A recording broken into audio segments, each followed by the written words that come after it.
Assalamualaikum warahmatullahi wabarakatuh, sahabat-sahabatku yang dikasih oleh Tuhan kita Allah.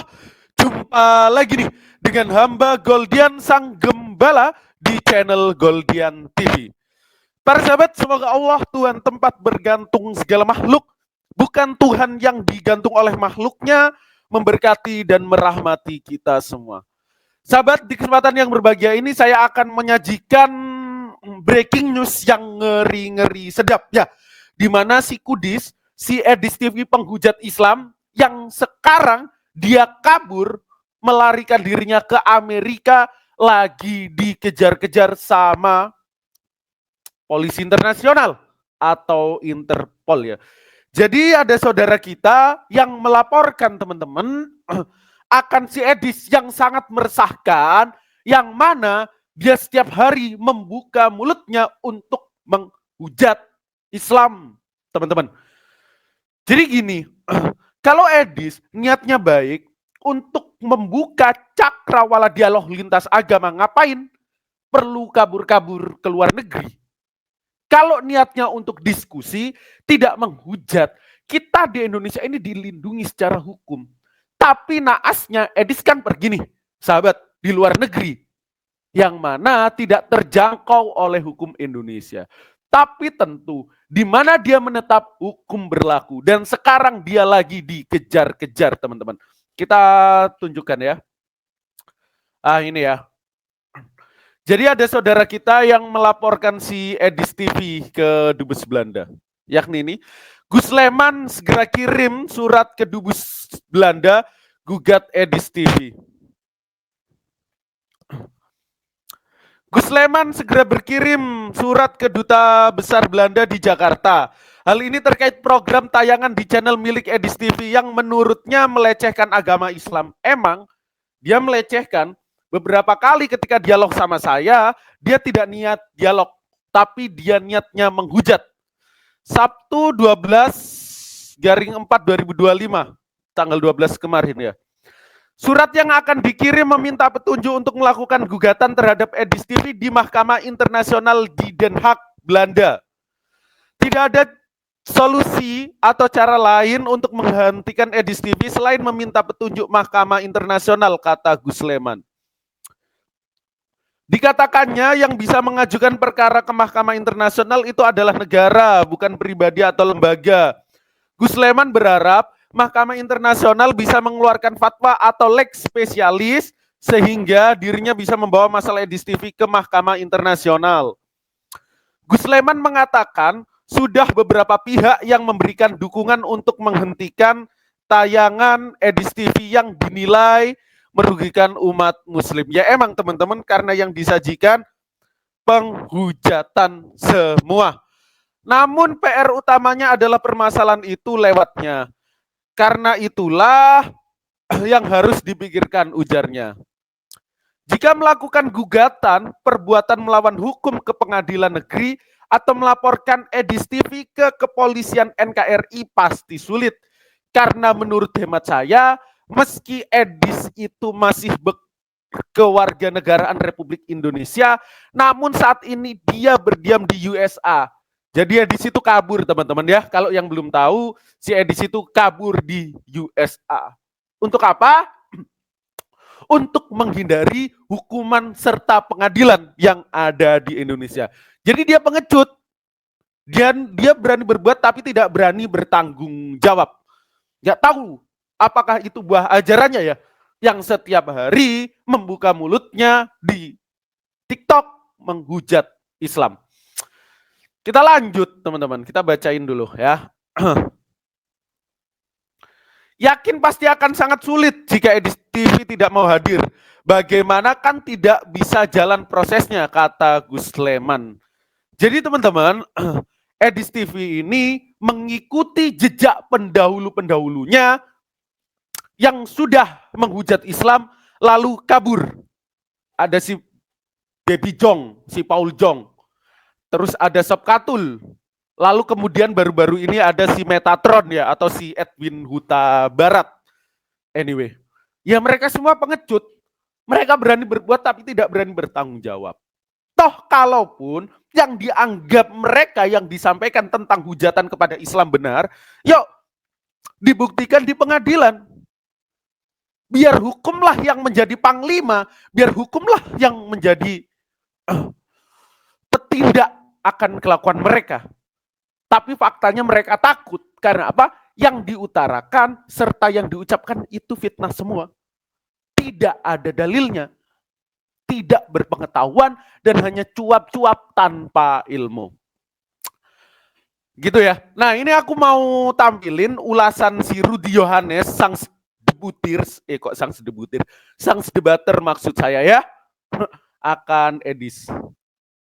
Ini ditanya, jangan kerja kau hanya bertanya terus. Kawan-kawan, selamat siang. Selamat berjumpa dalam acara Sang Debaters. Ya, kawan-kawan, pada siang hari ini saya mendapat kabar ya. Sebenarnya kabarnya ini telat saya dapat, tetapi tidak ada kata terlambat ya untuk sebuah berita bahwa tanggal 12 April kemarin, sekarang tanggal 16, 4 hari yang lalu, Edis TV dianggap meresahkan dan akhirnya ada namanya Gus Leman. Dia mengirimkan sebuah surat ke kedutaan Belanda ya, karena dia berharap ada pengadilan internasional. Berarti dia setara Pol Pot. Pol Pot itu kawan yang di Kok setara Pol Pot? Ya kan emang dia menghujat, membuka mulutnya untuk memfitnah Islam, terus kabur. Myanmar dulu kok nggak salah, aku Kamboja apa ya? Kamboja siapa namanya? Ya Pol Pot itu ya. Jadi Edis TV disetarakan dengan si Pol Pot sekarang kawan, sama si Hitler, sama sini harus masuk Mahkamah Internasional, nggak tanggung loh. Mahkamah Internasional bukan ecek-ecek kawan ya. Jadi orang nomor satu saat ini di muka bumi Indonesia ini adalah Edis TV, Paul. Kok gitu kesimpulannya? Kok bisa orang nomor satu di Indonesia ini Edis TV? Aduh ngaco. Ini ada sindiran menarik kepada Baby Jong dari sang debater. Polsang aja nggak sampai dilaporkan ke Mahkamah Internasional ya, karena Polsang dianggap kutu kumpret ya. Kalau Edis TV dianggap berbahaya kawannya. Oke, sekarang kita saksinya dulu laporan itu bagaimana. Iya ini. Saya cari ya, nanti kalian searching aja namanya Gus Leman. Gus Leman segera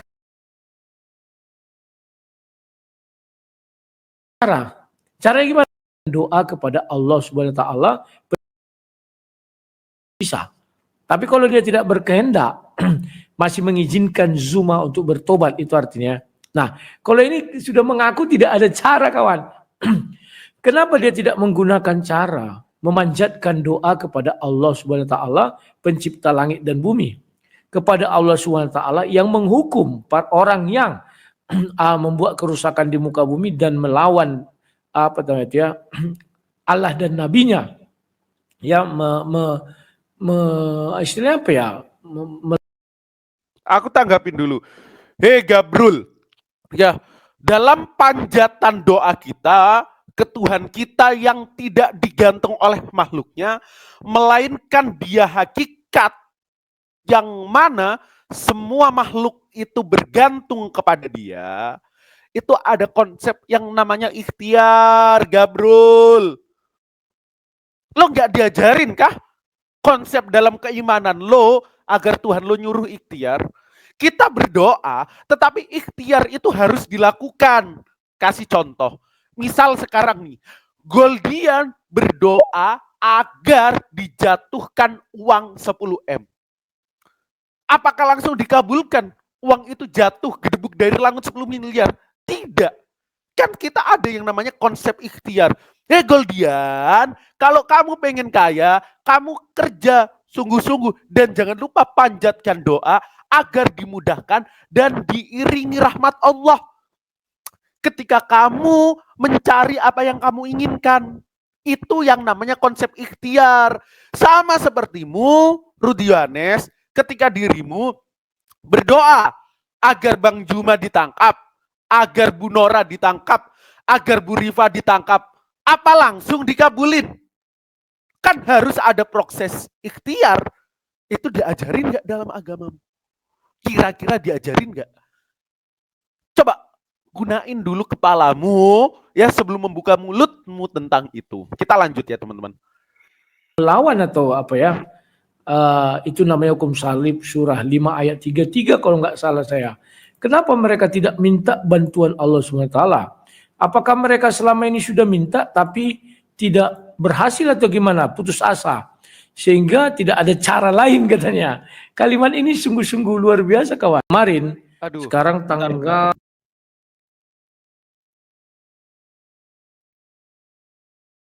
surah 5 ayat 33 kalau nggak salah saya.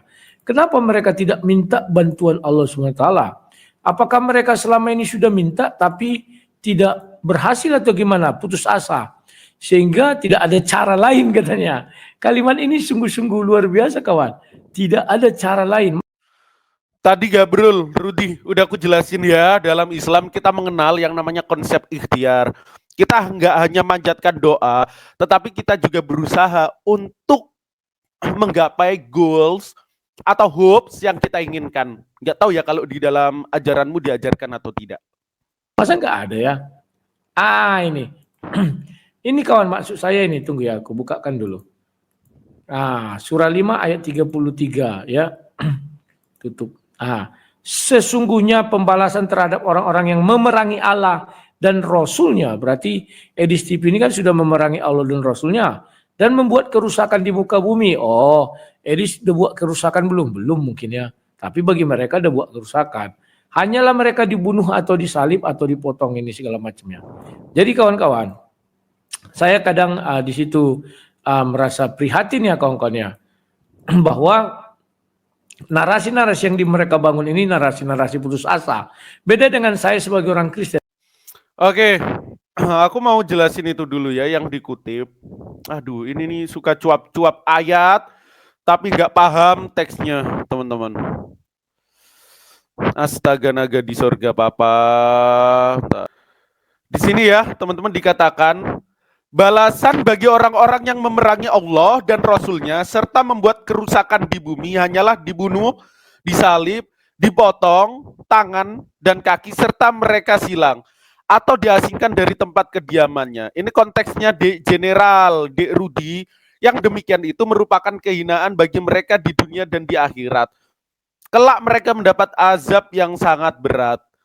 Jadi D. Rudi, gak ada hubungannya ayat ini sama tentang panjatan doa yang senantiasa kita utarakan. Kalau kita berbicara dalam konteks Al-Maidah ayat 33, itu konteksnya general. Contoh Rasulnya Allah Nabi Musa, lalu diperangi orang-orang Tapirun, dan orang-orang munafikun dan Tapirun itu juga dibalas. Ada yang disalib, ada yang dibun-bun, ada yang dipotong kakinya, atau kalau enggak sempat mendapatkan siksaan di dunia, maka balasan yang sangat setimpal itu akhirat. Masa gitu aja nggak paham, bro? Ya, kan gitu, teman-teman. Aduh, emang beguders ini. Kita lanjut lagi ya, dia. Senantiasa saya doakan si Zuma, si Rifa, si Nora. Ya, masalahnya dalam ketidakputusasaan lo itu, lo berikhtiar atau tidak? Si Julius dan lain-lainnya, sekalipun saya serahkan ke dalam tangan iblis, artinya saya tidak pernah putus asa. Lucu banget. Kok diserahkan ke dalam tangan iblis? Yang berkehendak menjatuhi hukuman dia emang iblis. Kenapa kok nggak bisa diserahkan ke dalam tangan Tuhan? Kok malah iblis? Aduh, ngaco bener nih Rudi, teman-teman. Ya, ini lagi. Dikatakannya yang bisa mengajukan perkara ke Mahkamah Internasional itu adalah negara, bukan pribadi atau lembaga. Sudah tahu dia kawan. Lah, dia tambah kecewa lah. Ya. Gus, ada game yang namanya, kalau nggak salah, lex spesialis derogat lex generalis. Kadang yang spesial itu bisa mengasingkan, bisa membatalkan yang general, kan gitu ya. Sleman berharap Mahkamah Internasional bisa mengeluarkan fatwa atau lex spesialis sehingga dirinya bisa membawa masalah EDIS-TV ke Mahkamah Internasional. Maaf saja ya, Mahkamah Internasional ini bukanlah seperti di Indonesia yang bisa ditakut-takuti, yang bisa diancam-ancam, yang bisa disogok-sogok, nggak bisa ya. Ya kalau mereka mau geruduk misalnya apa? Takut Mahkamah Internasional, takut kawan. Mahkamah Internasional tidak tahu siapa kau katanya. Mau mereka atas putih dikit kumpul-kumpul rame-rame kayak menghajar si Rudi Simamora dulu kan ada itu pertama kali ya. Wah teriak-teriak gini. Mahkamah Internasional nggak pengaruh. Kalau udah diputuskan negara yang bisa melakukan ya negara.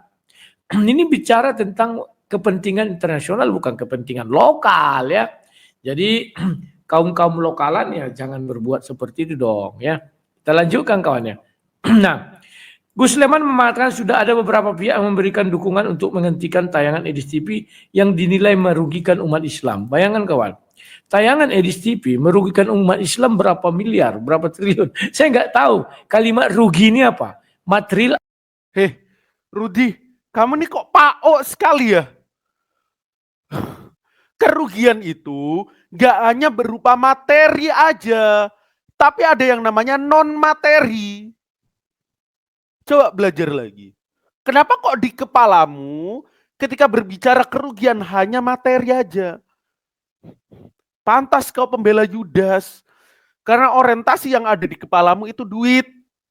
Yudas menjual Yesus tuh ke imam-imam Yahudi. Senilai 30 keping perak.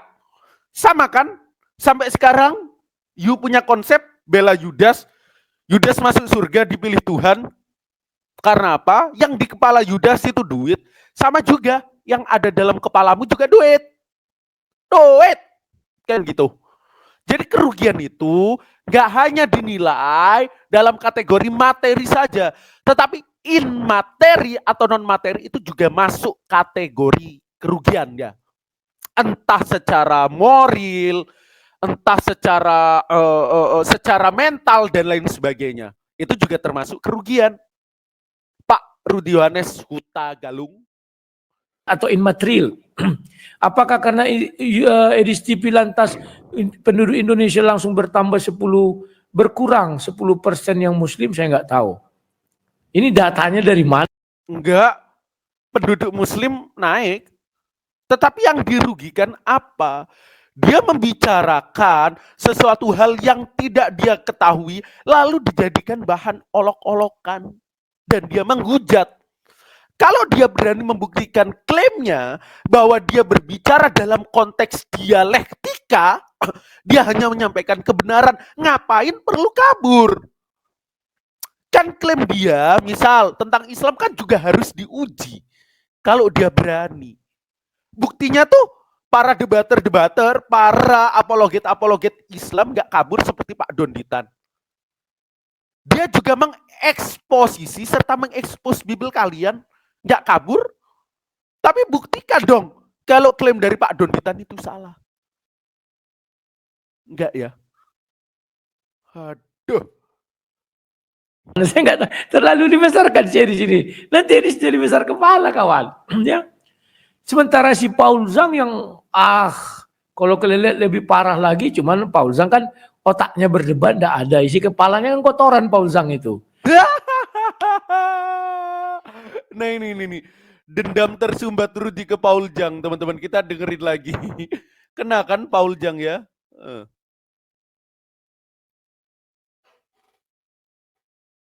Yang kalau kalian lihat lebih parah lagi, cuman Paul Zhang kan otaknya berdebat enggak ada, isi kepalanya kan kotoran Paul Zhang itu. Mana ada dia sampai segininya dibuat orang ini. Kan ngeri tuh kawan. Edis TV sangat ditakuti. Jadi kata Rudi, si Paul Zhang itu nggak ada kawan isi berdebatnya, isi kepalanya kotoran. Padahal sesama Kristen. Dulu itu mereka berteman. Ada yang tahu nggak sejarahnya kenapa? Mungkin aku ceritain teman-teman. Si Paul Zhang ini penghujat ya, si Babi Jong ini penghujat Islam. Dia membongkar ladang donasi si Rudi Yohanes, yang mana dia banyak menipu umat Kristen, akhirnya dibongkar. Marahlah si Rudi Yohanes terhadap Paul Zhang. Sampai sekarang dia nggak bisa akur dan berantem terus-menerus. Jadinya ketika dengar nama si Paul Zhang, Rudi Yohanes ini selalu marah-marah kawan. Ngeri. Sesama Kristen saling cakar-menyakar. Gitu.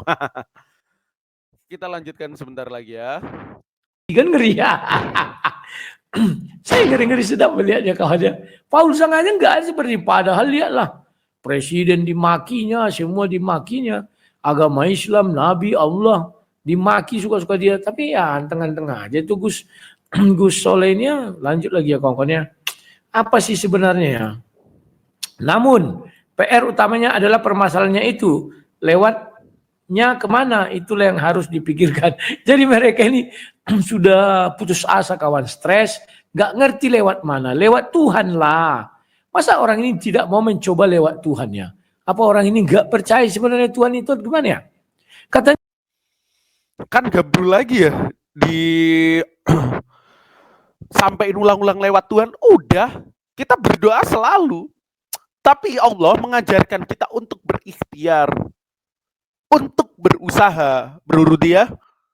Tuhan itu maha pembalas ya. Bisa dia, ibaratnya dia membolak-balik hati manusia ya. Minta aja supaya dibalikkan hati Syedis menjadi mu'alaf. Atau dia diazab. Kan ada sering kita lihat di Indonesia ya. Entah azab mayat membusuk misalnya karena sering ini itu. Kan ada kayak di Indonesia ya. Jika melakukan gugatan dan perbuatan melawan hukum ke pengadilan negeri atau melapor.